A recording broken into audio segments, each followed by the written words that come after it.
Vamos a continuar con nuestra temática, entonces voy a compartir aquí mi PowerPoint y pues le vamos dando espera a las personas que están hasta ahora ingresando. El mensaje es que ojalá todo el mundo llegue rápido porque pues a las 10 hay que estar recogiditos.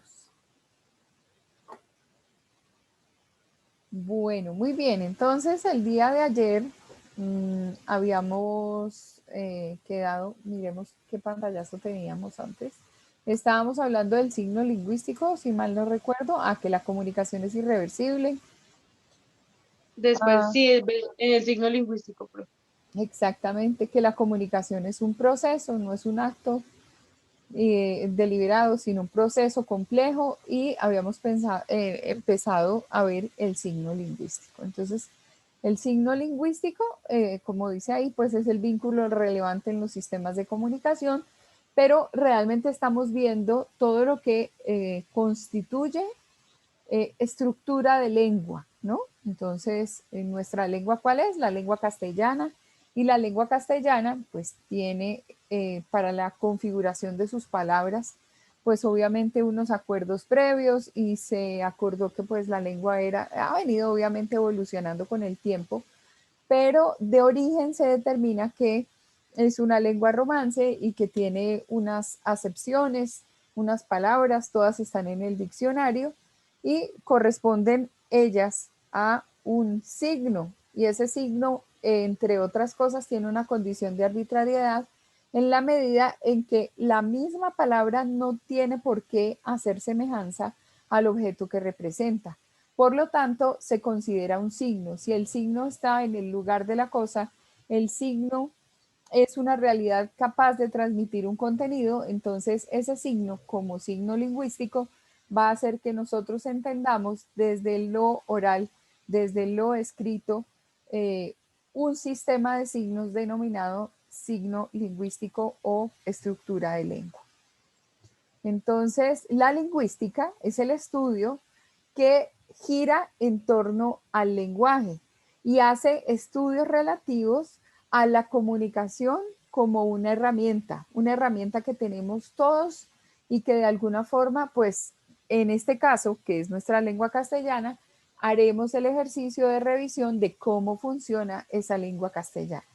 ¿Por qué esa observación? Esa observación se hace específicamente porque hay teóricos que, como ustedes saben, pues nuestras teorías no son muy antiguas, nuestras teorías son más bien contemporáneas. Se empezó a teorizar hacia 1900, por llamarlo de alguna manera, y las teorías más, digamos, fuertes empezaron a visualizarse después de la Segunda Guerra Mundial o cuando ya iba a terminar la Segunda Guerra Mundial y posterior a ello hacia los años del siglo pasado, de la centuria pasada, hacia los años 70 y 80, es que más o menos se vienen estructurando algunas teorías y algunos teóricos van planteando desde sus escuelas cómo funciona la comunicación y qué hay que tener en cuenta.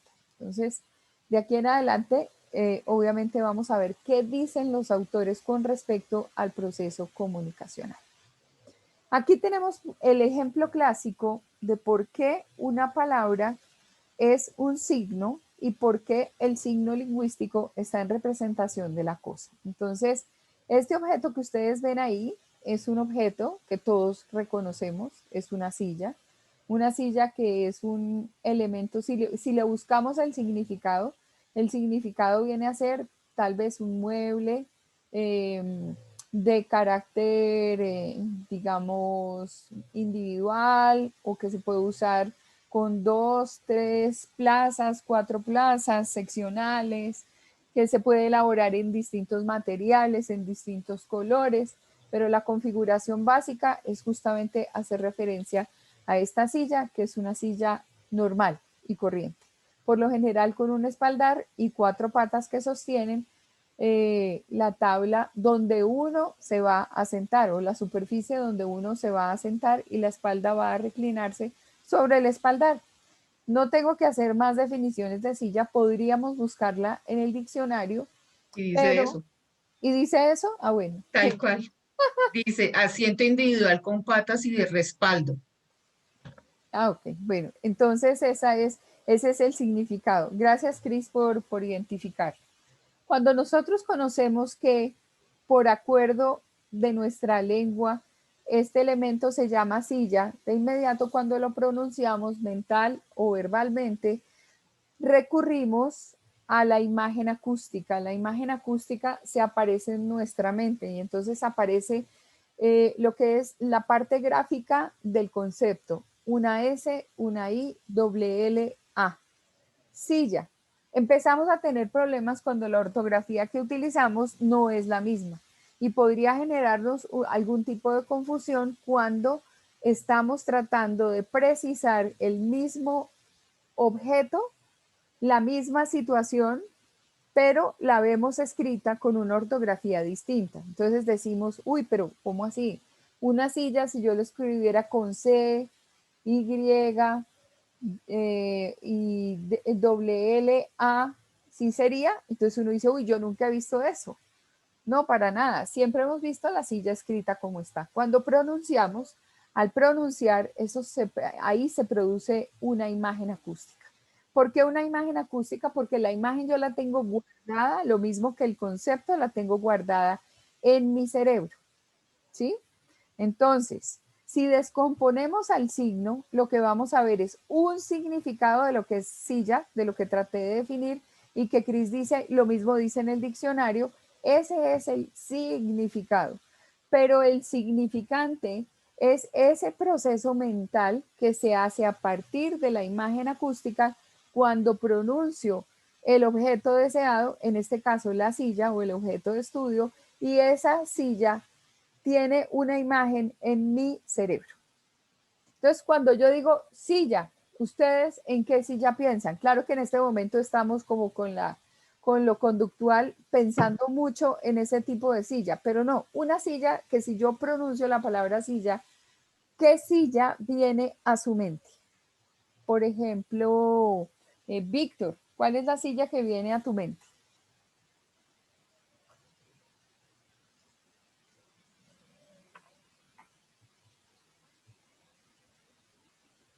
Mientras Víctor se conecta a Cris, ¿qué silla viene a tu mente? En la que estoy sentada en este momento, Y es la en silla la de tu del escritorio, en la que escritorio, correcto. ¿Y cómo es? uh-huh, Es negra tal vez, con es negra, de rodachina. rodachines, con el espaldar. Uh-huh. Exactamente. Bueno, Te quería hacer una pregunta, profe, en relación, esto se me ocurre y me parece justo el momento para preguntarlo. Hace mucha alusión a al video de esta mañana en relación a que tiene la misma palabra acústicamente en diferentes países suena, tiene un significado diferente y entonces ahí fue cuando en la canción de Qué difícil es el español que me pareció muy curiosa, pero en efecto es real, ¿no? Entonces, en efecto, para nosotros una cosa tiene un significado y aunque se escriba de la misma manera, en otra parte, sabiendo que es del mismo lenguaje, entre comillas, bueno, el mismo idioma, porque ya no es el lenguaje es el diferente porque lo interpretan diferente, o estoy viéndolo mal. no. Nosotros hablamos de lengua cuando encontramos un escenario común y, por ejemplo, la lengua castellana, que no es el español, sino la lengua castellana, es la que se habla en los países de habla hispana. Entonces, esa estructura es la común. El problema es la condición polisémica de llamar a varias cosas con el mismo nombre. Por ejemplo, decir Defina polisémica. esa es la polisemia, sí, es la, digamos, una parte del estudio de nuestra lengua está sobre la polisemia, que es utilizar la palabra con distintos significados. Por ejemplo, si yo le pregunto a alguien de la costa cómo se dice en la costa banano, me va a decir que se le dice guineo. Entonces, seguramente en la zona cafetera no van a decir bananos y van a llamarlo por el pecoso y el plátano. Entonces, incluso nosotros tenemos diferentes nombres para para el mismo objeto, pero ahí no actúa la polisemia. Es polisémico cuando la palabra según esta estructura lingüística, como por ejemplo gato. Gato para nosotros puede ser una mascota que tiene bigotes, que hace miau y que tiene orejas paradas, ¿cierto? El gato puede ser también el artículo que yo tengo para subir el carro y cambiar El una hidráulico. llanta, que es un gato hidráulico. También puede ser un gato cuando yo le pego a alguien y ese coscorrón en el brazo, pues genera como un moradito y es como un pastorejo raro. Ese también lo denominan gato. Y también el gato es un ritmo o de Uruguay o de Paraguay que todavía no he podido acordar. Y la misma palabra significa cuatro cosas distintas. Ahí actúa la polisemia. Entonces, ¿por qué nosotros siempre tenemos que estar en el ejercicio de aterrizar el concepto? Ahí en ese caso, la imagen acústica te lleva a ti o a cuatro personas a pensar distinto sobre la expresión gato. Es donde nosotros tenemos que tener muchísimo cuidado, porque si la responsabilidad del entendimiento del mensaje corresponde al esfuerzo y a la calidad que imprime en su trabajo el comunicador, en este caso el emisor, pues puedo caer en el error de no estar universalizando lo que la gente entiende de lo que yo estoy planteando.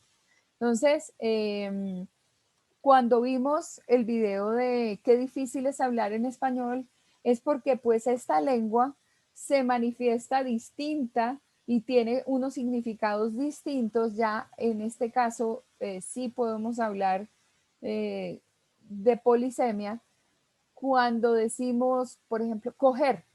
Para nosotros, coger eh, tiene que ver con un verbo, ¿sí? Pero en Argentina no. En Argentina coger significa otra cosa y tiene una connotación de carácter sexual. Eh, Cuando ellos mencionan a fresa, y la fresa es para nosotros una fruta, pero en México tiene una acepción distinta, entonces las personas pueden ser fresa, es decir, un poco, digamos, como locas en su manera de vestir y como muy frescas y todo eso, entonces ahí es donde se nos confunden a nosotros las expresiones y debemos ser muy precisos y tener muchísimo cuidado, porque finalmente pues vuelvo y digo, somos responsables del 100% del entendimiento. Esa es una Es como decir conciencia, acá gomelo. es como decir que Acá un gomelo. exactamente, un gomelo es un fresa en México, exactamente. Pero pues en el caso del video y de qué difícil es hablar en español es porque ellos utilizan exactamente la misma palabra con significado distinto y hacen el ejercicio polisémico. Bueno, volviendo entonces acá a nuestra silla, cuando cada uno menciona la palabra, el significado es el del diccionario, pero hay un significante que corresponde a esa imagen acústica que activa algo en nuestra mente que nos hace pensar en una silla que tiene una característica propia.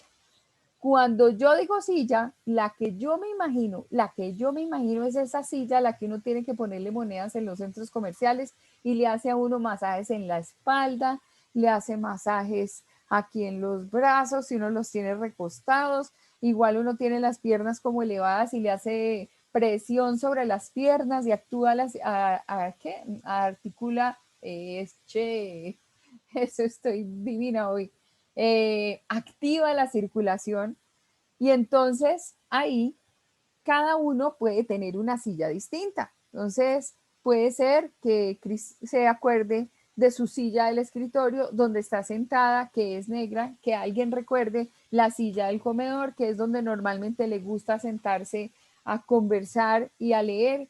Puede ser una silla Rimax a la que le cabe todo y esa silla se desocupa los días sábado o los días domingo y entonces por ahí está en un rincón y todo el mundo le pone de todo. En fin, ese sería el significante. Y el significado, el significante y la imagen acústica en todo se convierten en un signo. ¿Por qué? Porque el signo está en representación de la situación o en representación de la cosa. Vamos a ver con otros ejemplos cómo funciona esto. Entonces, acá, ¿qué estamos viendo? Estamos viendo un concepto, estamos viendo una figurita y ahí ¿qué hay? ¿El árbol? Está el árbol, pero escrito como signo lingüístico que dice. Arbor. Árbol. Árbol. Por lo tanto, como Árbol. está Árbol. escrito de otra manera, en ese momento nosotros generamos una confusión. ¿Por qué? Porque la imagen acústica del árbol en nuestra cabeza no existe. ¿El árbol? Es el árbol con una L al final.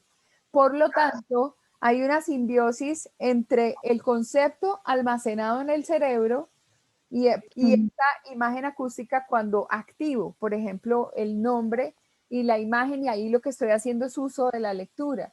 Entonces, estas cositas son importantes de identificar precisamente cuando uno se va a enfrentar a los teóricos, porque los teóricos hacen unos análisis donde uno queda como medio frío y no sabe específicamente cuál sería, digamos, la vía más rápida para poder hacer entender este concepto. Muy bien. Profe, Señora, es como cuando ponen estas imágenes en donde, no sé, digamos, dice, o sea, la palabra que escriben dice rojo, pero está de color amarillo. Ujú. así. Sí, se han visto imágenes así como Claro, para confundirlo a crea una uno. confusión en el cerebro que uno no sabe y para uno prima más la imagen, Hmm, ¿cierto? Pues, lo que ve primero es así. ujú, Sí, es verdad. Lo que pasa es que esos son unos ejercicios de, pues, para el cerebro. Eso se llama gimnasia cerebral. La tales. gimnasia cerebral activa en el individuo distintas habilidades. Por eso es que cuando yo les digo que, por ejemplo, en un meme o en una fotografía que nos hacen llegar donde hay un texto y ese texto, la A es reemplazada por un 4, la gente es muy simpática porque le dicen a uno, mira, si puedes leer, por favor compártelo y dile a tus amigos que tienes una inteligencia superior. Mentira, es pura carreta. ¿Y por qué es carreta? Porque el cerebro se acostumbra a revisar que ese 4 es una A. Y en la medida en que tú empiezas a leer el texto, cada vez lo haces con más agilidad. Entonces, esa es la explicación perfecta para decirles a ustedes que cuando ustedes hacen un reporte o hacen un trabajo específico y están en su trabajo y entregan un concepto y lo que sea, ustedes lo revisan 100 veces y nunca encuentran un error, y si encuentran el error lo corrigen, y cuando se lo entregan a la persona, si no han hecho el ejercicio de que un tercero que nada tiene que ver con la construcción del texto lea e identifique dónde están los errores, pues pasarán la pena de que su jefe va a decir, oiga, pero aquí esto tiene muchos errores, esto dice esto. Claro, el cerebro se acostumbró a leer el error y pasa por encima del error sin corregirlo. Entonces es importantísimo que cuando ustedes estén haciendo trabajos, ya en su última revisión, afortunadamente existe hoy el corrector del computador y puede uno someterlo tanto a errores gramaticales como errores de sintaxis, es decir, de construcción de texto, y lógica de construcción de texto. Entonces ahí hace uno unas determinadas correcciones y por lo menos no se va con errores de ortografía. Pero hay otros que sí, por ejemplo, no los evidencia el computador, y es la repetición de frases o la repetición de palabras donde el elemento queda cacofónico. Entonces, ese tipo de errores son los que nosotros deberíamos llegar a tener en corrección a partir de una lectura por parte de un tercero. Esto hace cuando le llega a uno el mensaje que reemplace por una A lo que viene en 4, lo hace todo el mundo. Y es uno medio lento al comienzo y después el cerebro se va acostumbrando hasta que uno termina leyendo a una velocidad impresionante y comparte con los amigos, hey, hazlo tú, yo tengo inteligencia superior. Y mentiras, a todos nos pasa igual. La situación es así, o sea, a todos nos pasa igual. Entonces, ese es el papel que juega la imagen acústica frente al concepto y frente a un texto que tengamos que esté mal escrito. Nos va a hacer identificar una falla, y que este es el ejemplo que les tenía para explicarles esto. En este caso, por ejemplo, vamos a revisar que la comunicación actúa sobre los planos. Hay una que es el plano del contenido, que lo hace sobre el significado, Y hay un nivel que es el plano de la expresión y se hace sobre el significante. Pero al mismo tiempo, el plano del contenido, que es justamente esa imagen que yo ya tengo grabada, cuya definición la tengo clara, nosotros debemos siempre cotejar si realmente esa palabreja la tenemos clara o no la tenemos clara, para no caer en el error de evocar un término que no significa lo que nosotros queremos transmitir. En el caso de la expresión también aparece el nivel de relación y el nivel de relación se manifiesta por sentimientos, por emociones. Entonces puede haber frustración, puede haber tristeza, puede haber ternura, puede haber rabia, puede haber emoción, puede haber cualquier cantidad de sentimiento y obviamente se está sobre el plano del significante. En este caso, el signo lingüístico, la imagen que estamos viendo, que es una grafía, o una gráfica, esa gráfica a nosotros nos muestra una pelota. Observamos bien y pues nos sale el colombiano por ahí porque decimos, uy, es amarillo, azul y rojo. Pero exactamente saber si la pelota es una pelota de voleibol o es una pelota de fútbol, pues no sabemos porque como no la conocemos realmente, pero por ahí en ese tema va, no es de básquetbol porque no la vemos así. Podría ser una pelota muy grandota, medicinal, de esas que usaban antes, que eran pelotas pesadas, que uno hacía muchos ejercicios con ella, en fin. Desde el punto de vista lingüístico, está construido el signo con la P, la E, la L, la O, la T y la A. En esta condición en la que yo aprendí el abecedario. Pero si fueran los profesores modernos, estaríamos con la P, la E, la I, la O, la T y la A. ¿Y por qué? Porque es que la P incluiría dentro Ay, de la lingüística la P y la E. vocal, Entonces, no la ahí consonante. Ok. exactamente, entonces las consonantes prácticamente son mudas, mientras que las que son sonoras son las vocales. Entonces, ahora los niños aprenden sobre una estructura que es la última que les acabo de mencionar. La M, la A, la M y la A. Eso quiere decir mamá. Y así sucesivamente. Pero eso corresponde a la lingüística. Entonces, aquí vemos que tenemos planos de contenido sobre el significado, planos de la expresión sobre el significante. En niveles comunicacionales sobre el significado, el nivel de la expresión sobre la relación. ¿Alguna pregunta con respecto a eso? No, señora. Gracias. Ok, muy bien. ¿Qué estamos viendo acá? ¿Un símbolo? Para mí sería una señal. Bueno, sí, Incluso porque podría ser una señal de tránsito.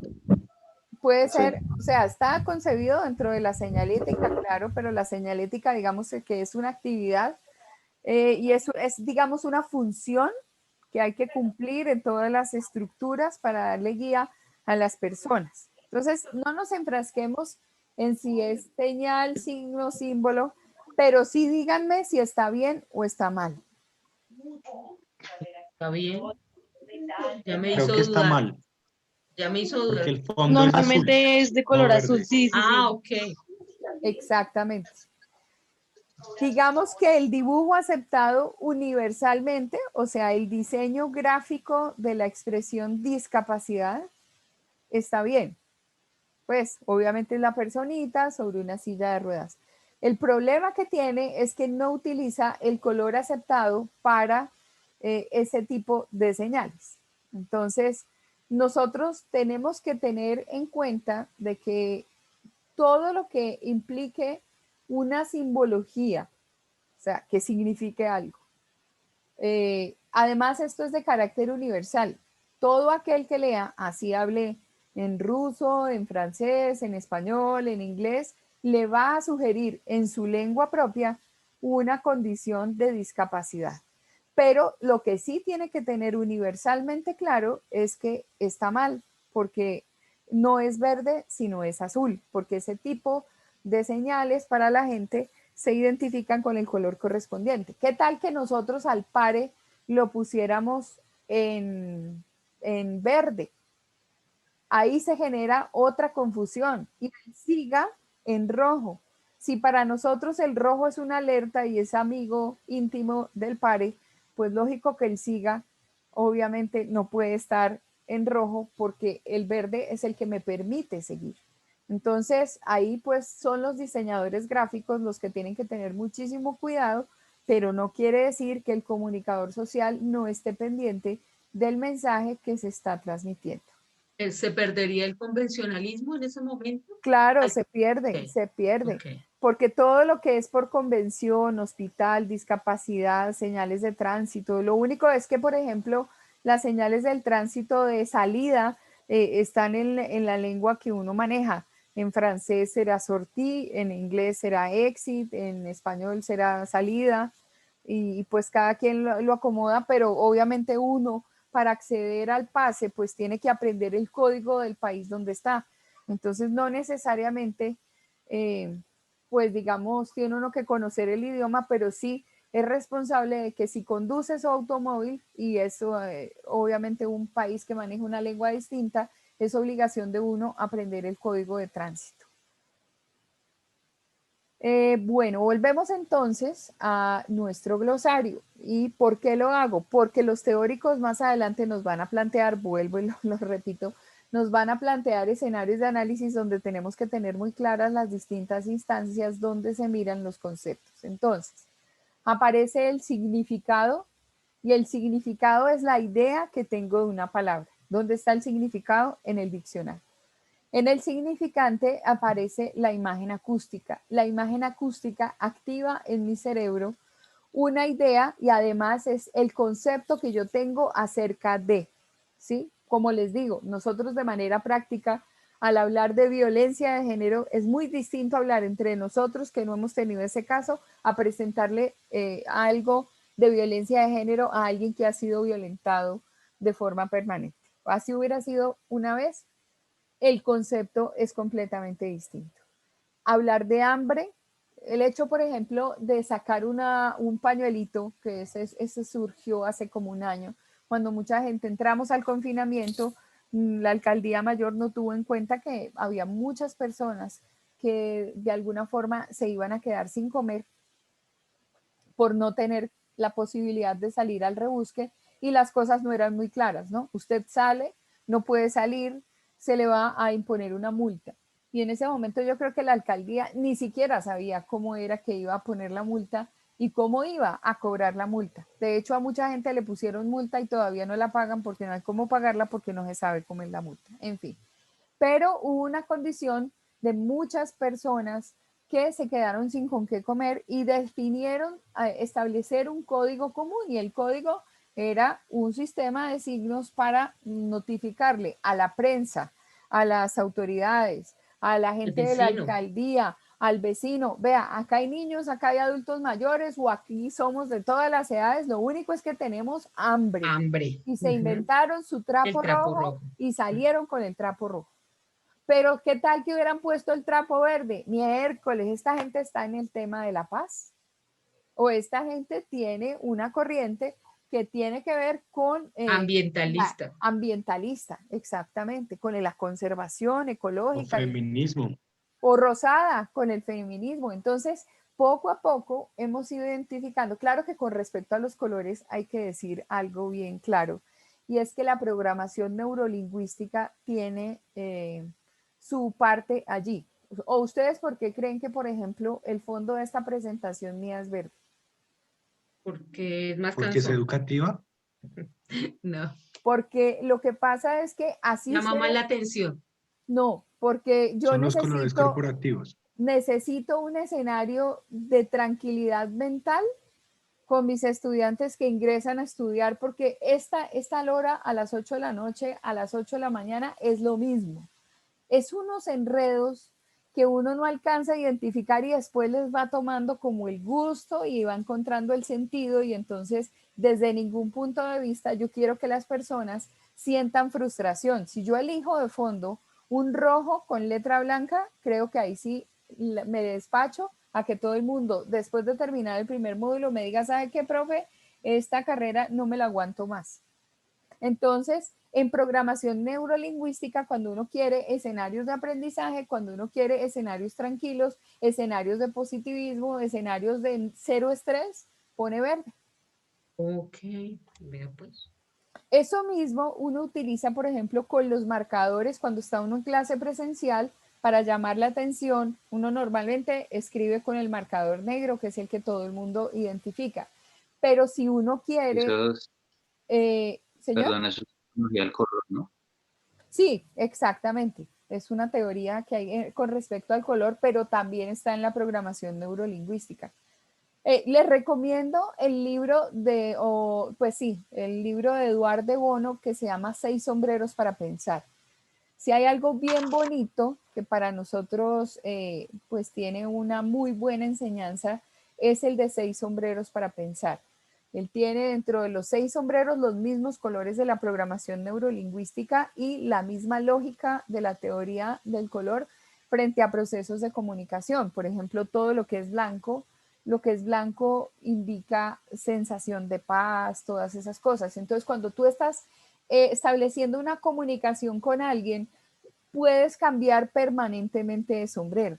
Y ese ejercicio lo hace uno después o mientras está leyendo el libro y uno repiensa las cosas cuando está interactuando con otras personas. De manera práctica, de manera pasiva, todo de peace and love, se pone uno el sombrero blanco. Pero si quiere uno el color de la esperanza, entonces uno se pone el sombrero verde. Pero si uno, por ejemplo, quiere escenarios de amor, de pasión, entonces se pone el sombrero rojo. Pero hay personas que caminan por la vida, todo el tiempo van como con la nube negra, como una bombita, van así, hagan de cuenta que esta es de color negro y van así por la vida todo el tiempo, pero la bomba aquí arriba, ¿no? Y es negra y cada quien carga su aguacero. El que es negativo al 100 vive con el sombrero negro todo el tiempo. Como, Entonces, como, como tristeza intensamente. sí, sí, sí, exactamente. Hay personas que son sumamente negativas y que todo lo piensan, digamos, mal. O sea, esto me va a salir mal. Uy, ¿cómo así? Llegué a esta ventanilla. Si habré traído los documentos que toca, Señor Jesús, a ver, no, pero si yo revisé, no, pero estoy seguro, apenas llegue a la ventanilla, esta vieja me va a pedir otro papel. Y fijo, le piden a uno otro papel. Es así, cuando uno llega pensando distinto y se pone otro sombrero, el sombrero del optimismo, uno dice, todo me va a salir bien. Y de verdad que es que hay muchas teorías que tienen que ver con eso. O sea, esa programación en la cabeza es fundamental y eso funciona así. Las personas que todo el día agradecen, que todo el día bendicen, son personas que reciben, pero así, a rodos, las maravillas de la vida. Mire que su señor fundador, el señor Carlos Moreno, ¿cuándo fue que fueron los grados? ¿Ayer? Ayer. Le decía a los señores que se estaban graduando de bachillerato. ¿Yo les conté? Sí, señora, ayer. Ok. Eh, y les decía, mire, ya ajustamos 22 casas sobre la zona. Hace 5 teníamos como 8 nomás, que eran 3 sedes, pero no se veía sino la sede de la 13, la sede 1, que es la principal, la de la parte administrativa, y la sede 2, donde normalmente estamos nosotros. Hoy en día ajustamos 22 casas. Y entonces se queda mirando las casas y dice, esta casa tiene que ser mía. Y confiesa que se va a los fines de semana y se va a ver la casa y se estaciona enfrente a la casa y la visualiza como parte de institución universitaria de Colombia. Y lo logra. Y yo le creo. Y yo le creo porque eso no es ni brujería, ni absolutamente nada. Eso es que cuando uno se pone en modo positivo, las cosas las alcanza. Pero cuando uno se pone en modo negativo, todo funciona mal. Entonces, ahí tiene una lógica lo de la programación neurolingüística, tiene una lógica lo de Eduard de Bono y tiene lógica otras teorías donde tú te programas y si tú repites todos los días, yo voy a hacer esto, lo hago, porque es una meta que te pusiste, una situación donde te estás visualizando para lograr. Entonces, En este caso, por ejemplo, mi fondo es verde porque lo que yo espero es que todo el mundo esté tranquilo frente a este proceso de acercarse a cosas nuevas por el hecho de que son tan corrientes y las hemos aprendido o tenemos un concepto, digamos, distinto que a mí me toca desaprender para poder aprender. O sea, sugerir que desaprendan para que vuelvan a aprender bajo la mirada de la comunicación. Es eso.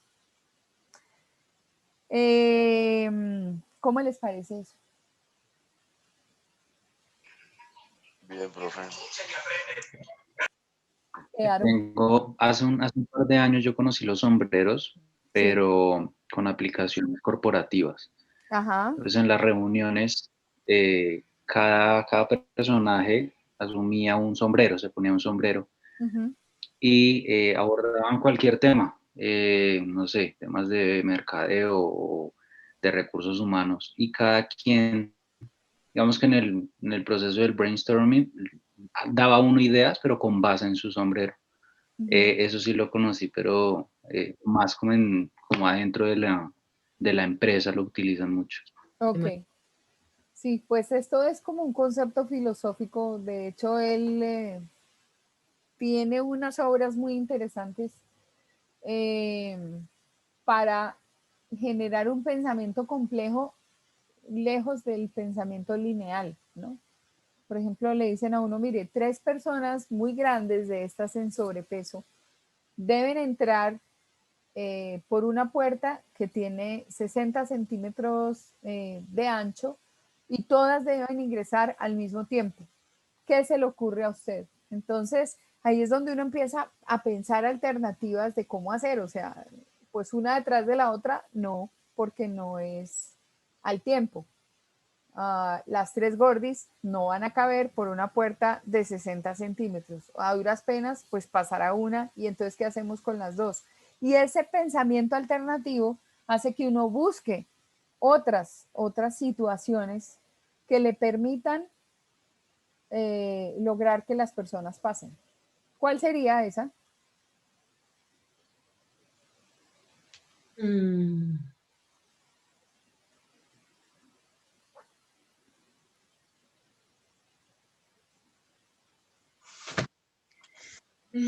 ¿Qué se les ocurre que puede ser?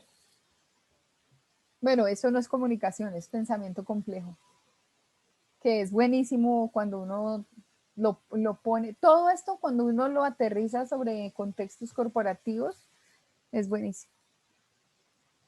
Pues como para que no piensen más una encima de la otra. Es la única forma. Las 3 pasan así.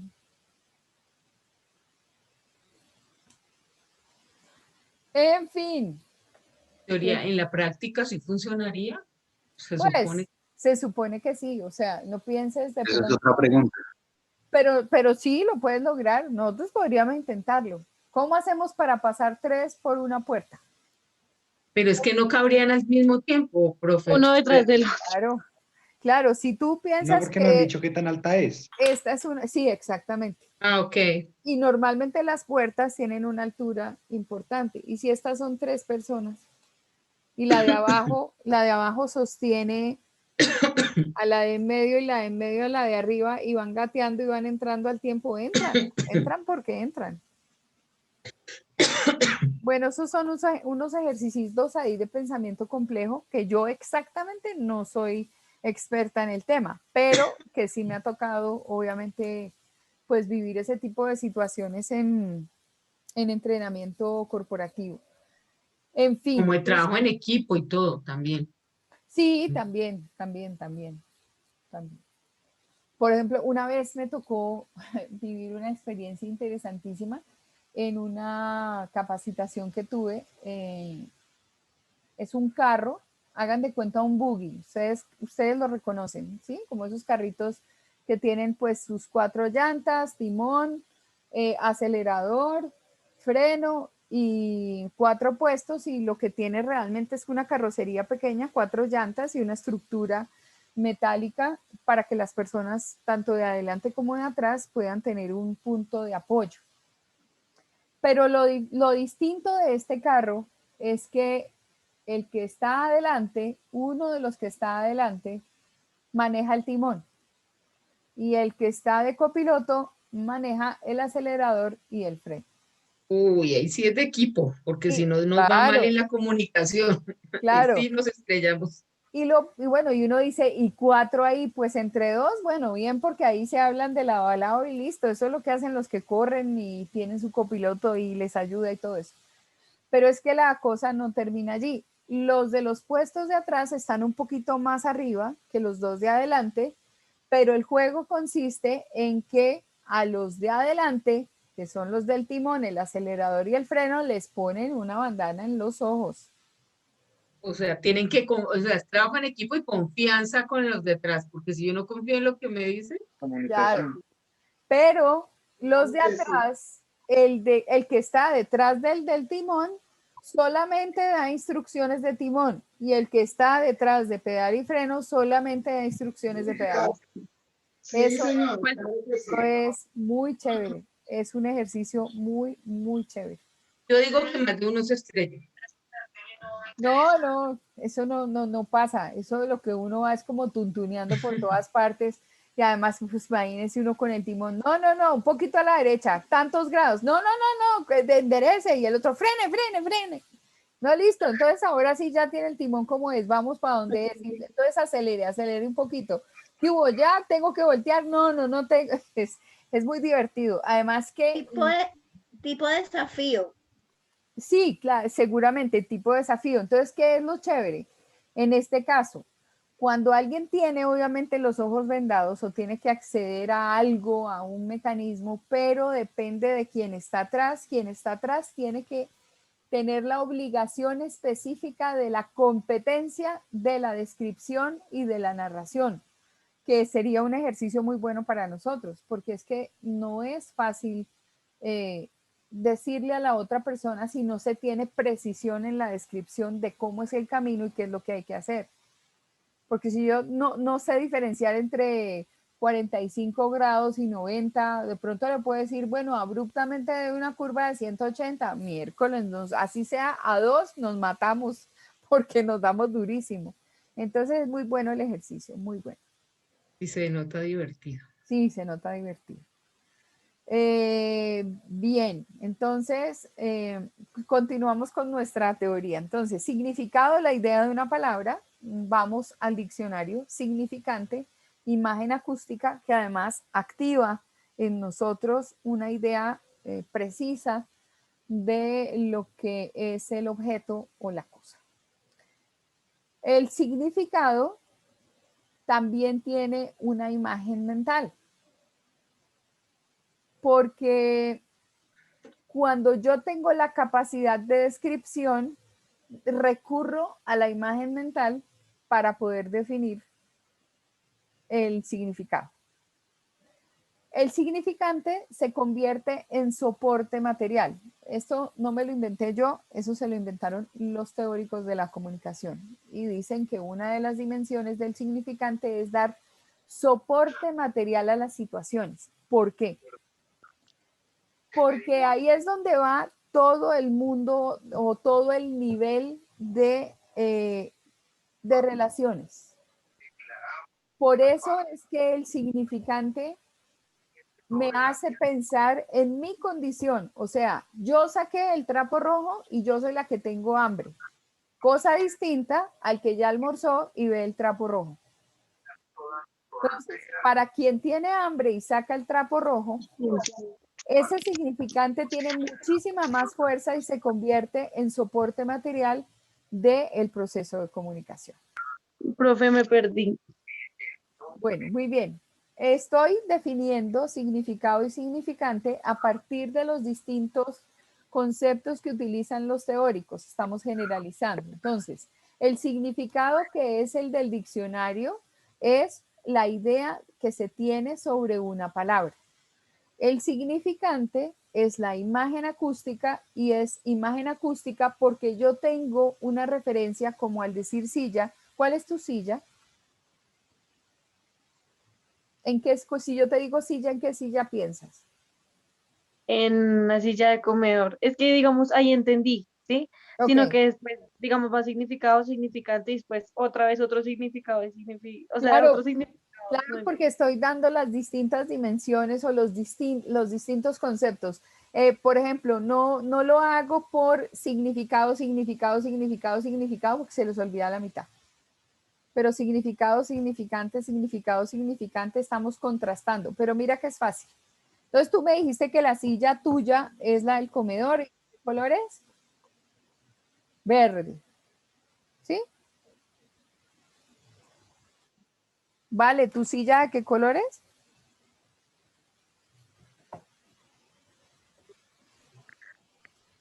Vale.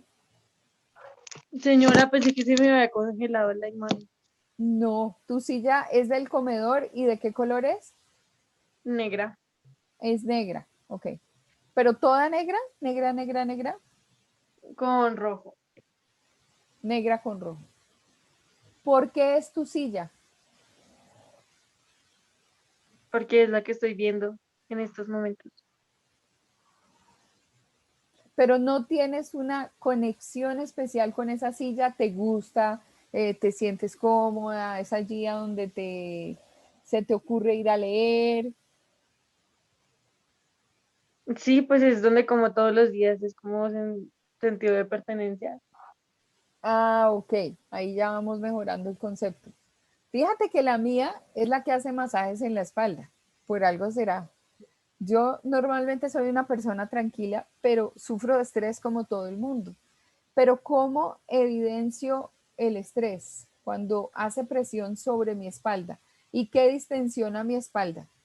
O una pastilla de Improstan, que es un naproxeno que venden en la rebaja, o una silla de esas, que empieza a hacer como saca como unos bulticos, como unos puños artificiales y entonces empieza a hacer presión sobre mi espalda y yo me siento bien porque me siento después de pararme de allí totalmente distensionada.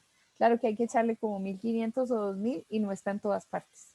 Si uno la va a comprar, pues vale plata porque valen como 11 millones de pesos. Y entonces, ¿quién le mete 11 millones de pesos? Nadie. La profe, claro. Ay, ojalá, Dios mío. No, así va a ser, así va a ser. Mm. Claro, Así es, esa es la así actitud. es, esa es la actitud, esa sí ya la tengo que pensar que es mía y la tengo que visualizar aquí en mi cuarto. Bueno, este no es mi Pronto cuarto, le llega ahí al pero donde profe. esté, eso sí, en una de esas llega dentro de poquito, así es que hay que pensar.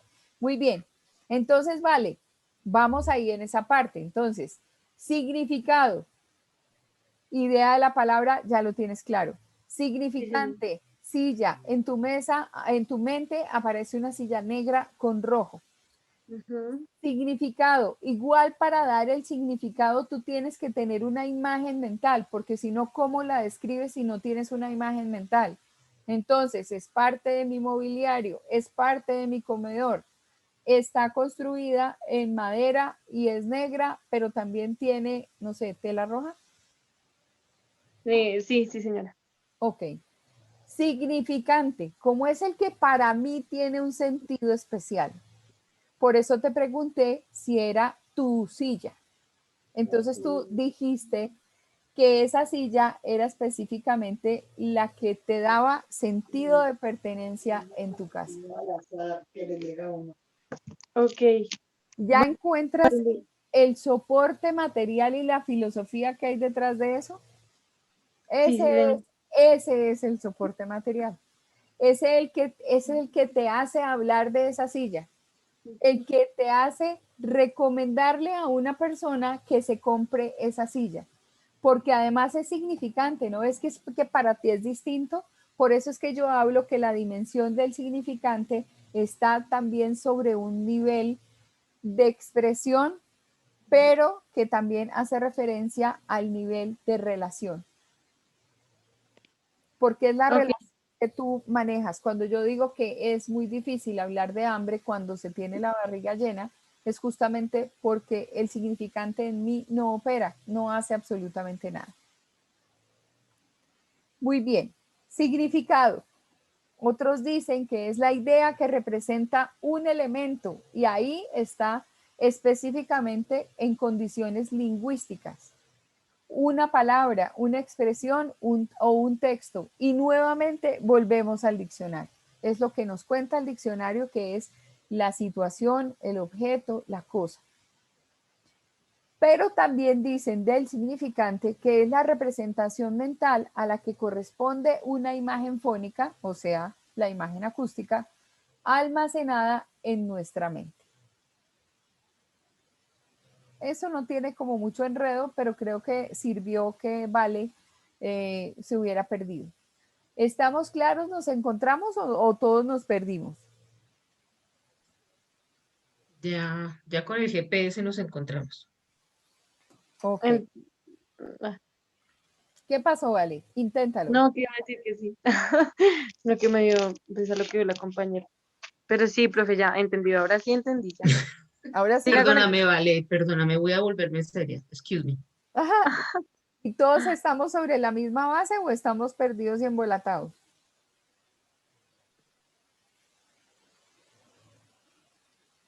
Por mi parte sí entendí, bro. Ok, bueno, listo. Entonces Sí, vamos yo a también. hablar, ok, vamos a hablar de otra cosa, que es lo mismo, pero otro ejemplo. Vamos a hablar del signo. ¿Qué estamos viendo allí? El trébol. Un troll de 4 hojas. Un trébol de 4 hojas. Listo. Gracias por decir trébol de 4 hojas. Normalmente cuando el trébol es porque es de tres. Entonces, uno se acostumbró a que en el pastizal, cuando está uno ahí como de paseo y encuentra trebolitos en el suelo, uno puede buscarse, a ver si tiene suerte, una mutación biológica y le aparece el trébol de 4 hojas.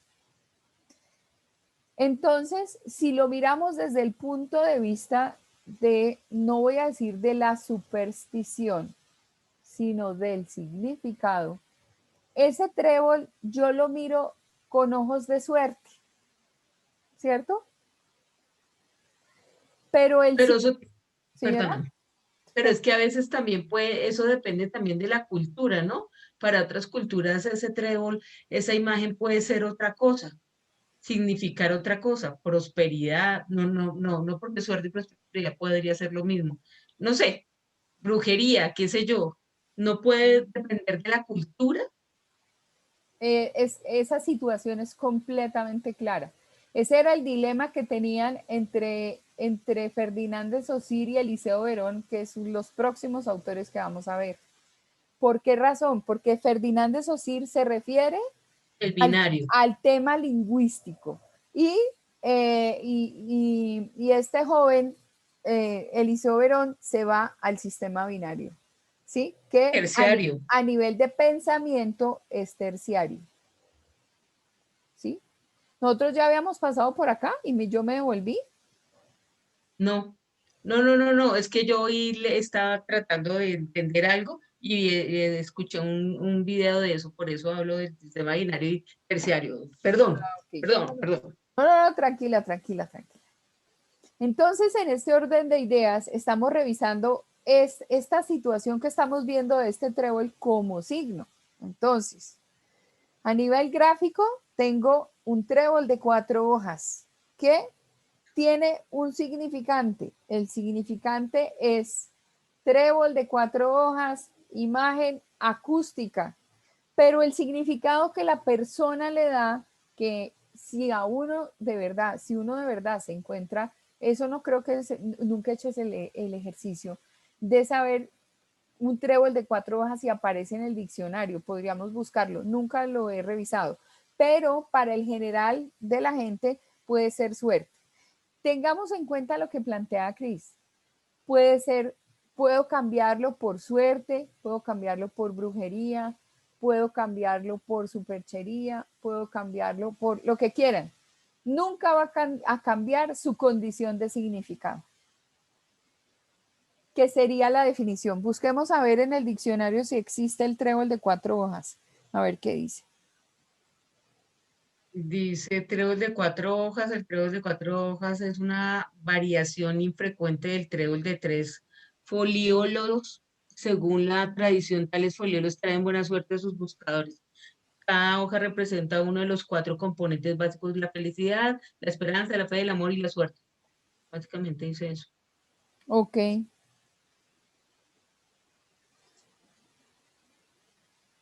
Es conocido por su rareza, o sea que sí existe, pero todo, lo que veo es que para todos es como lo mismo, buena suerte y. Exactamente, pero digamos, ese es el concepto que se maneja y sí existe como definición, es el concepto que se maneja. El significante es lo que a todo el mundo le ocasiona la palabra trébol de 4 hojas, que inmediatamente va hacia la imagen acústica y de ahí un significante. Me lo he encontrado, no me lo encontré, sí me lo encontré, cambió mi vida. Todo eso, todo ese conjunto entre significado y significante, entre la expresión gráfica y lo que yo puedo ver de la expresión desde el punto de vista lingüístico, se convierte en un signo. Y eso es lo que estudian nuestros teóricos. Vamos a ver otra condición de esto. Entonces, bueno, aquí vamos a pasar específicamente al tema de la lingüística. Entonces, la lingüística que estudia el lenguaje humano y las distintas lenguas. La lingüística general, el estudio teórico de estas lenguas. Aparece un primer teórico que se llama Ferdinand de Saussure y se le considera el padre de la lingüística. Como les digo, él es psicólogo, está en la escuela de Palo Alto, es una persona que murió hacia 1900 y no me acuerdo, 70 y pico, 80 y pico, es realmente reciente. ¿Cuál es la tarea del Señor? Define el lenguaje. Dentro de toda su propuesta, empieza a hacer una investigación utilizando un método analítico inductivo. ¿Alguien, por favor, podría buscar el concepto de método analítico inductivo?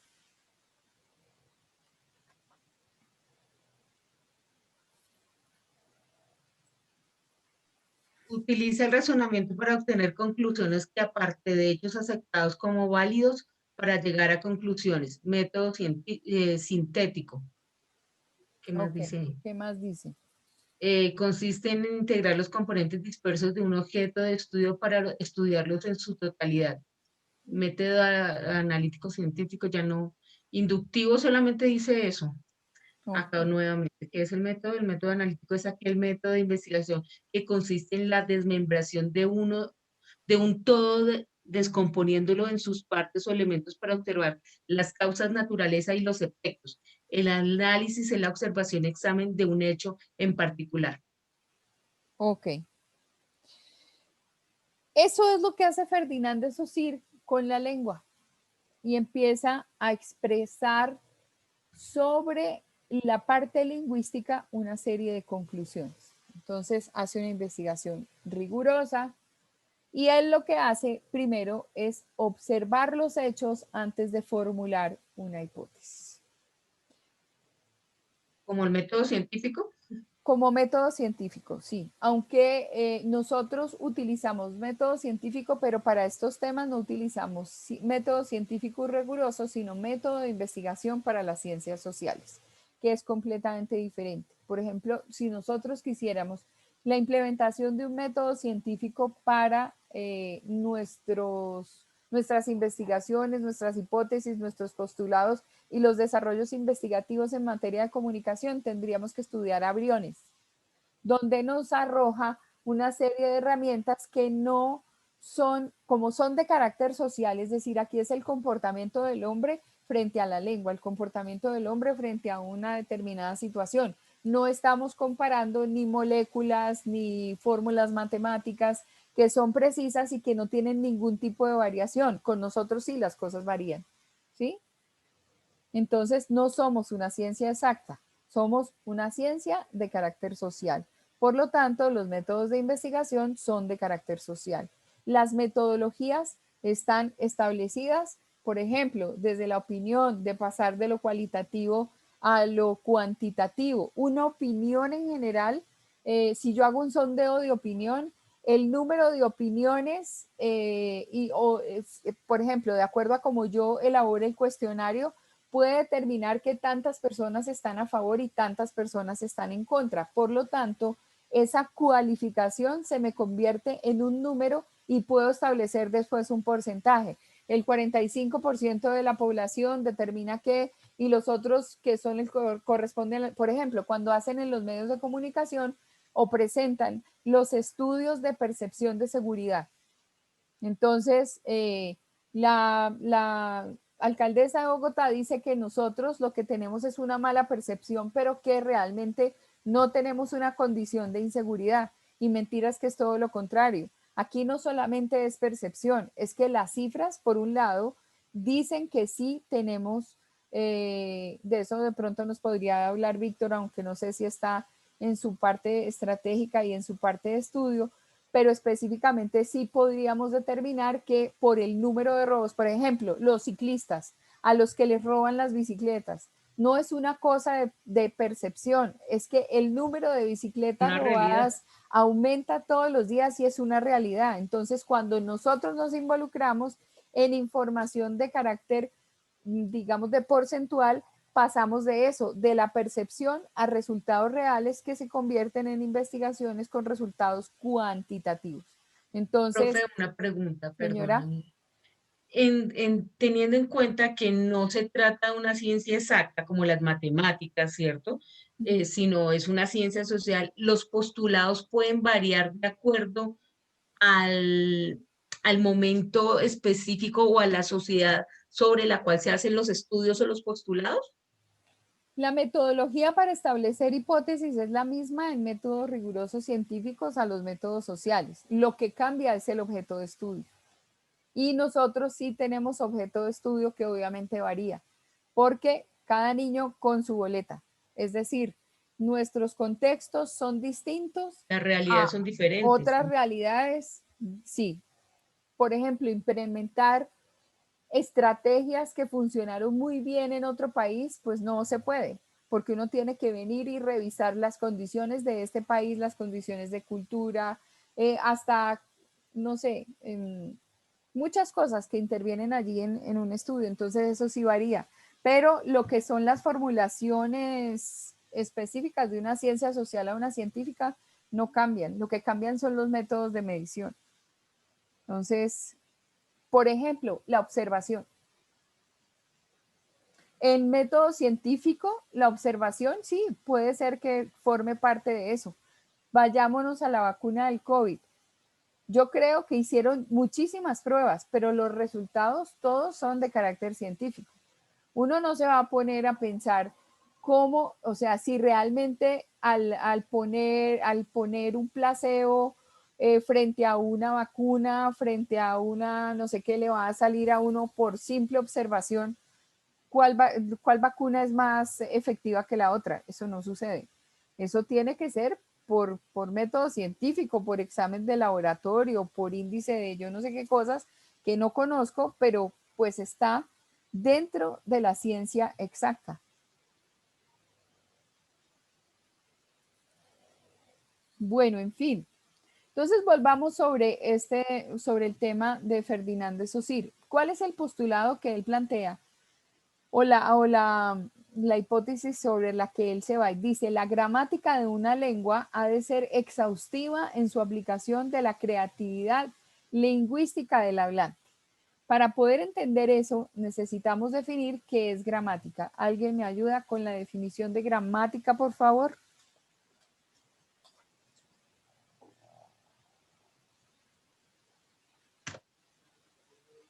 Parte de la lingüística que estudia la estructura de las palabras y sus acciones, así como la manera en que se combinan para formar oraciones. Incluye la morfología y la sintaxis, y ciertas escuelas incluyen también la fonología. Ok, muy bien. Y en este caso, exhaustivo, ¿a qué hacemos referencia? Entonces busquemos la palabra exhaustiva. ¿Gramática exhaustiva o solamente exhaustiva? Exhaustiva. Porque no Que existe. agota de la manera, de la materia que se trata o es muy completo. Ok. Agota. la materia, ¿sí? Sí. Ok, entonces aquí el postulado de Ferdinand de Saussure no dice otra cosa distinta a que la gramática de la lengua, es decir, la estructuración de la lengua desde el punto de vista del estilo, de la sintaxis, de la ortografía, de las normas para escribir, ha de ser exhaustiva en su aplicación, o sea, debe agotar todas las posibilidades en su aplicación sobre la creatividad lingüística del hablante. ¿Eso con qué se come? No hay otra razón distinta a pensar que depende del hablante la utilización de la lengua. Entonces, cuando nosotros pensamos en qué difícil es hablar en español, encontramos que muchos utilizan la lengua castellana, pero la utilizan de acuerdo a su condición, a su cultura, a cómo la han establecido, a la convención. Entonces, cuando pronunciamos, por ejemplo, una palabra como parce, entonces busquemos qué es parce. ¿En qué es en lo primero que piensan cuando yo digo parce? Amigo, En Amistad. amistad. Yo pienso en Medellín. ¿Quién utiliza la palabra parce en Colombia? casi todos. Maluma. Los paisas. Creo que acá en salió de los Bogotá, paisas, sí. Exacto, en Medellín. Exactamente. Entonces Pues busquemos qué dice de parce en el diccionario. no aparece. Sí aparece. No. Sí. Hasta donde yo tenía entendido aparece, pero en el diccionario de la lengua carcelaria. No aparece. Porque Aparece por una razón. Colombianismo sí aparece. Claro, porque es que cuando yo Sí. hablo al parce, ¿qué le pasa al parce? Viene de aparcero, que es una palabra, o parcero, pues. El parce es el diminutivo y el parcero dice, el origen de parcero se halla en el aparcero, noción que se usaba en varias naciones para nombrar a un amigo, a un aliado o a un compinche. En la actualidad, un parcero es un amigo de confianza a quien se le tiene estima y se lo valora. Este uso es habitual en Medellín y en otras ciudades colombianas. Dice adicionalmente que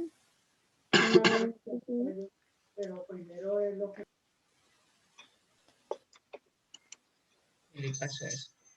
parce, venga, yo le digo una cosa, hermano, vea, esto es un vallenato. Ay, hombre, así empieza La Plata, el tema musical que el cantante colombiano Juanes presentó este enero y que en pocos días ya cosechó más de 9 millones de reproducciones en YouTube. Espérense un momentico a ver si aquí abajo lo dice porque este es un escrito de la BBC. Sí, ese era el que estaba leyendo yo. Ah, ok. Entonces después, bueno, hace la historia y entonces dice, Juanes comienza su creación musical con una palabra muy particular, parce. Parce es un acortamiento de parcero que significa básicamente amigo en el español colombiano. Y la palabra, junto a varios de sus derivados, logró ocupar un papel preponderante en el vocabulario local, sobre todo en la región de Antioquia, en el norte del país. Pero, ¿cuál es el origen de parcero y qué relación tiene con el narcotráfico? Y entonces ahí dice, un préstamo portugués. Parcero viene de parceiro, que en portugués significa amigo, compañero, cómplice, un par. Según investigaciones lingüísticas, la palabra fue traída a Medellín, capital de la provincia colombiana de Antioquia y segunda ciudad más importante del país en la década de 1980.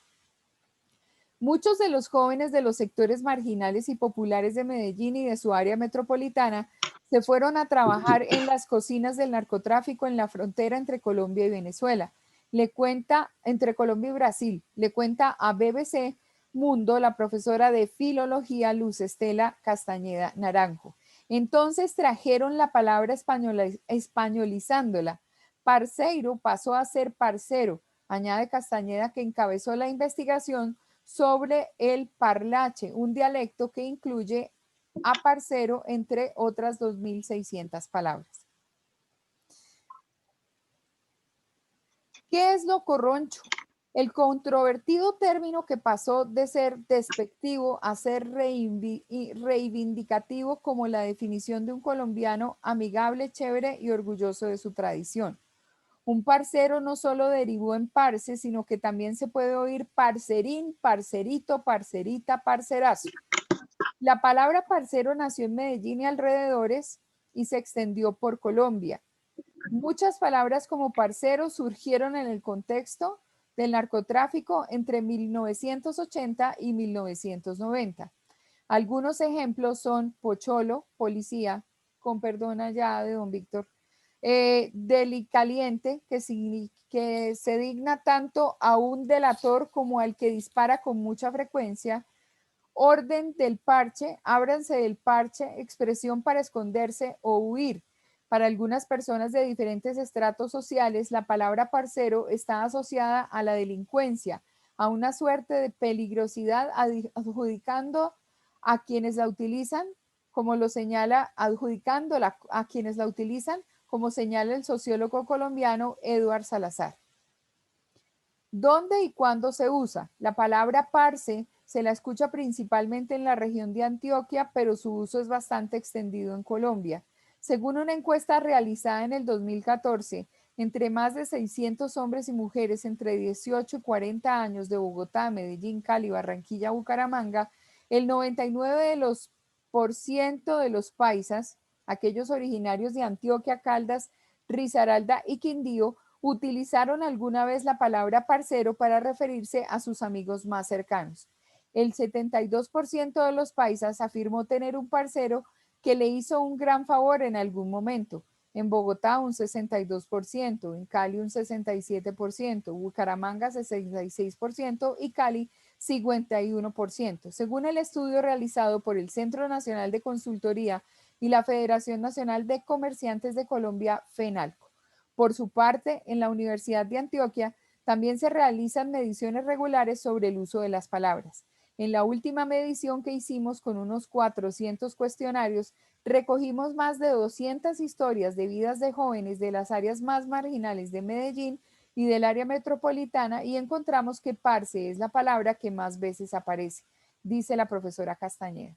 Entonces, lo que les estoy diciendo es que entre otras cosas, esto sería el ejercicio perfecto para entender el postulado de Ferdinand de Saussure. ¿Por qué razón? Él está planteando que la gramática, o sea, la estructura de una lengua debe ser exhaustiva en su aplicación, ¿sí? O sea, debe agotar todas las posibilidades de utilización y en su aplicación en la creatividad lingüística del hablante. Entonces, yo les digo parce. Parce no sabíamos, incluso alcanzamos a decir que no estaba aceptada, que no está reconocida, sí está reconocida.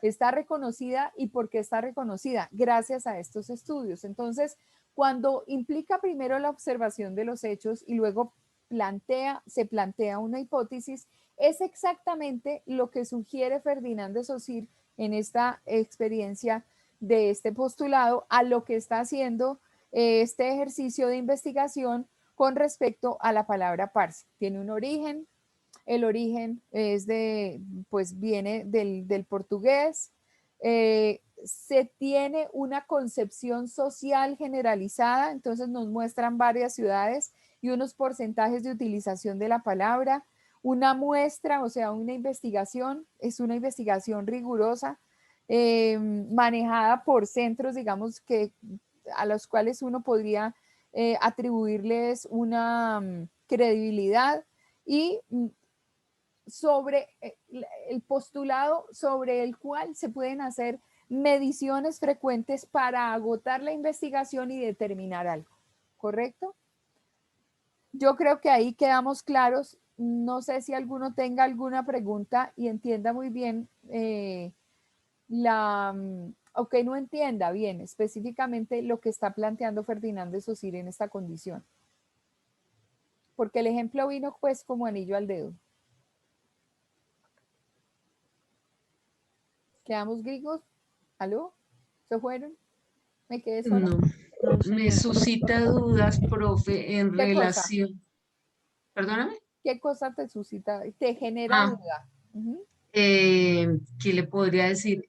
Eso quiere decir que si en una comunidad específica, en una sociedad, si lo podríamos llamar así, específica, se vuelve repetitivo un modismo o una palabra, al final viene terminando siendo aceptada como parte de la lengua. Sí, señora. Así es. Ok. Pero todo esto después de un estudio, Claro, no tiene que ser el estudio grandote, sino que... no es de buenas a primeras. Exacto. O Por sea, ejemplo, la palabra chévere. La palabra chévere surge en los 70. Es que se vuelve un poco, digamos, agotador, pero si quieren lo hacemos. Entonces, busquemos origen de la palabra chévere. ¿quién lo está buscando? Lo busco. Yo. Entonces, mira lo que empieza a suceder. Chévere es un sinónimo de cheche que proviene de la lengua africana lucumí, que significa con la cabeza alzada o presumido, pero chévere es una persona que tiene buen carácter, por lo menos en el Caribe hispánico. Entonces, fíjate que es una expresión que se utiliza en un territorio bastante grande. La palabra chévere empezó a aparecer en canciones, la palabra chévere empezó a aparecer en la expresión de todas las personas que estaban en una condición, digamos, en esta zona y que esa palabra reunía muchas cosas a la vez, ¿sí? Está en la canción, dice 1, 2 y 3, qué paso más chévere, qué paso más chévere, el de mi conga es. Esta conga escrita por el cubano Rafael Ortiz se popularizó en la década de 1940, no solo en Cuba, sino en varios rincones del Caribe. Pero este artículo no es para hablar de estilos musicales, sino de palabras que supieron colarse en muchos lugares de América Latina. Chévere traduce estupendo, buenísimo, excelente, también es gracioso, bonito, elegante, agradable y magníficamente. Es una palabra que significa muchas cosas y todas positivas.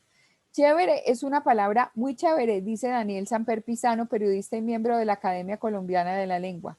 El sonido, el ruido, la aliteración de la E, la condición de esdrújula, hace que chévere sea una palabra deliciosa y muy graciosa Que sea chévere. y que se ajusta muy bien a lo que se quiere describir.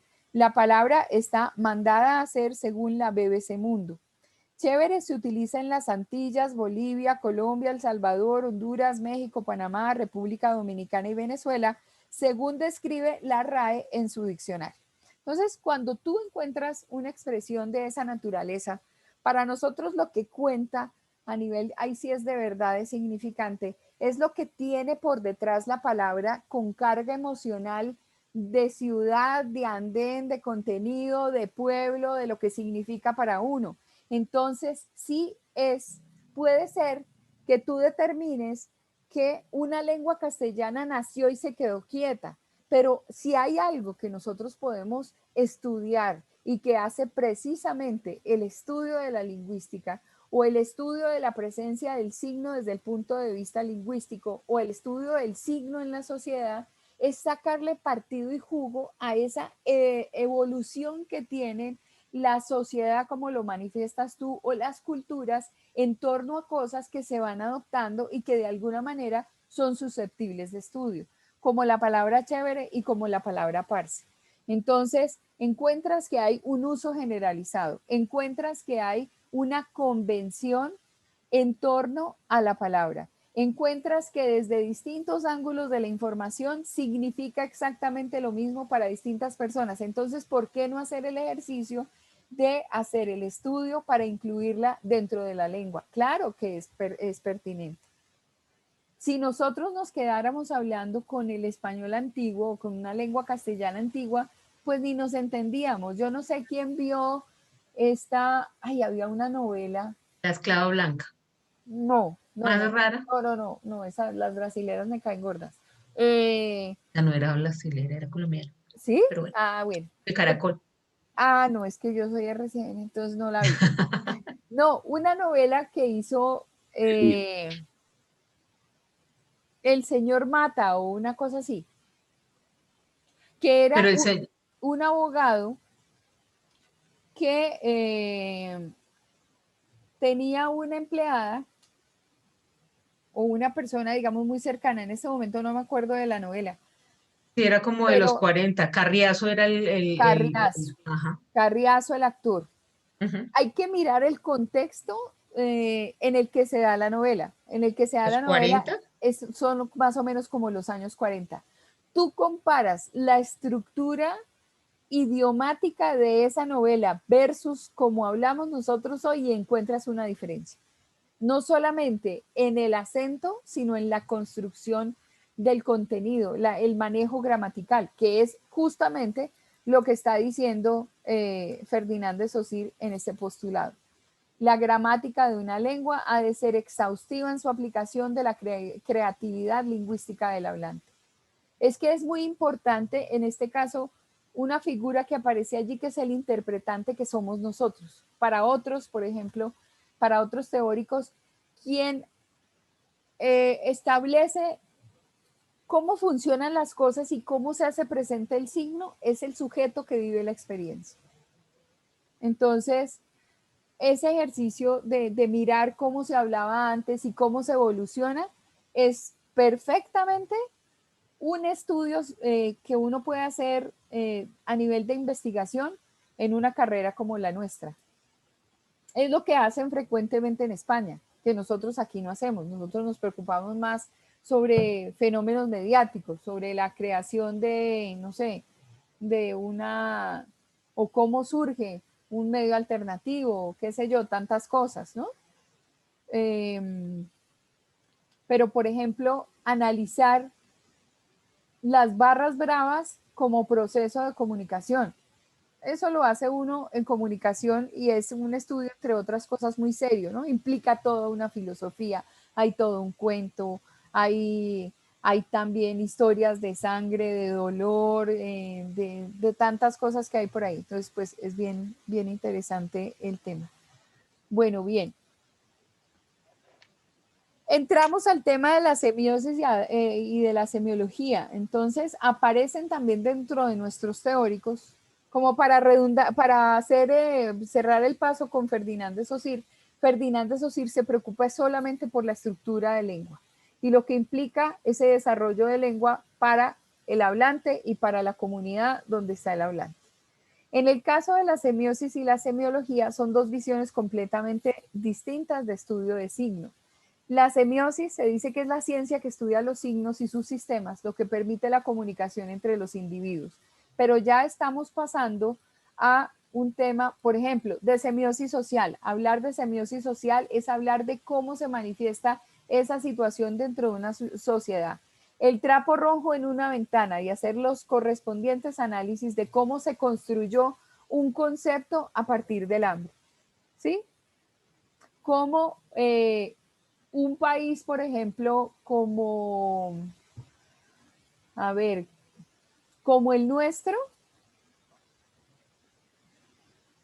termina cambiando no solo la entonación en los diálogos de los programas y cree que cautivar, por ejemplo, una audiencia es presentar organizaciones de sociedad que van en estrato 1, 2 y 3, donde hay una forma de expresión particular. Por ejemplo, léase Francisco el Matemático. ¿Qué otros programas había por ahí? Había uno que era de una escuela de fútbol. ¿Cómo se llamaba el de la escuela de De pies a cabeza. De pies a cabeza, y uno empieza a hacer ese análisis y uno dice, pero ¿por qué todos los chinos hablan así? Si yo quiero cautivar de pronto una audiencia que está en un segmento específico de la economía, yo tengo necesariamente que hablar de esta manera. Fíjense que todas las temáticas, por ejemplo, de novelas, claro, yo hablo de las novelas porque como es lo único que tenemos en Colombia, pan y circo, entonces pues no nos dedicamos a otro tipo de programas. Estamos en la franja del entretenimiento. Entonces, cuando uno revisa, por ejemplo, todo lo que ha sido la temática del narcotráfico a nivel de contenido de televisión. Y además, orgullosamente lo llevamos a otros países. El Capo, Sin tetas no hay paraíso, todo lo que han construido alrededor de eso. Que aburre. A mí como colombiana, yo creo que si yo le hago la pregunta a Víctor y a cualquiera de ustedes, les aburre el tema del narcotráfico. Y que además estemos felices de llevarla a otros países. O sea, yo me sentí feliz cuando Betty la Fea la llevaron como una novela que cambiaba la forma de hacer novelas, pero porque era una cosa muy graciosa, además muy difícil de plantear en otro tipo de estructuras sociales. Si uno, por ejemplo, lleva la novela argentina, olvídense que el mensajero nuestro va a ser igualito al mensajero de Argentina. No, nosotros tenemos en eso una colombianada total y absoluta. Y fue justamente la tarea de la programadora de venderle esa novela a otros para que la adaptaran a la condición cultural de sus países, ¿cierto? Pero ¿qué hacemos nosotros a toda hora explotando la temática del narcotráfico? Yo no me siento orgullosa de eso. Y no me siento orgullosa de eso porque no me siento orgullosa del que encontró en el daño a la vida de los demás a partir de la utilización de la droga un negocio. Es que el problema es que a la gente se le daña la vida con la droga. Ese comercial que hay ahorita, donde cuentan muy bien todas esas cosas horribles, cómo se contamina a partir de un laboratorio de cocaína, es bien interesante. Es bien interesante porque lo manejan como si fuera un cuento. Revisen lo que lo están pasando y es bien interesante. Pero entre otras cosas, volviendo a esto, es que uno necesita ver la presencia del signo en su sociedad, ¿sí? En su cultura. Esa es la semiosis social. Parte de ese ejercicio es ver cómo nos encanta caricaturizarnos a partir de historias de dolor. Pero bien, eso son otras cosas. La semiología analiza la presencia del sistema de signos en la sociedad. No es un acto de lectura, es una actitud de exploración de lo que existe realmente de fondo. Entonces, cuando yo planteo mis estudios de signo, tengo que encontrar detrás de eso que hay. O sea, detrás del trébol de 4 hojas que hay. Es que nos falta tanto en esta vida que tenemos que dejarle a la suerte, al baloto, el cambio de la vida. Entonces, ahí les dejo ese trompo en esa uña para que lo piensen. ¿Tienen alguna pregunta con respecto a la temática manejada hoy? No, señora. ¿Algo que quieran aclarar?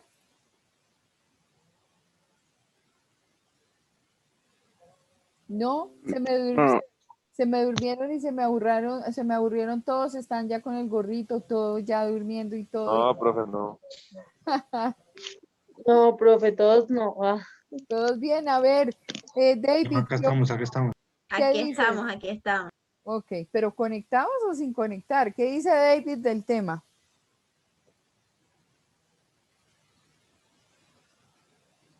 Vamos melos, profe.